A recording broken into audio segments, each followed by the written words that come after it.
मी सुनेत्रा अजित पवार गांभीर्यपूर्वक प्रतिज्ञा करते की कायद्याद्वारे स्थापित झाले आहे अशा भारताच्या संविधानाबद्दल मी खरी श्रद्धा व निष्ठा बाळगीन।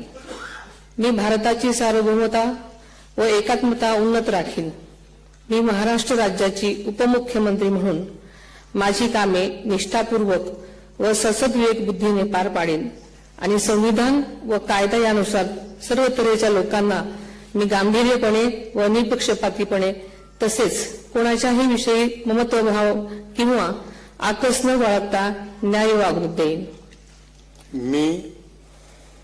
मी सुनेत्रा अजित पवार गांभीर्यपूर्वक प्रतिज्ञा करते की महाराष्ट्र राज्याची उपमुख्यमंत्री म्हणून माझ्या विचारार्थ आणली जाईल किंवा मला ज्ञात होईल अशी कोणतीही बाब अशी उपमुख्यमंत्री म्हणून माझी कामे यथायोग्य पार पाडण्यासाठी आवश्यक असेल ते खेरीज करून एरवी मी कोणत्याही व्यक्तीला किंवा व्यक्तींना प्रत्यक्षपणे वा अप्रत्यक्षपणे कळवणार नाही किंवा त्यांच्याकडे उघड करणार नाही।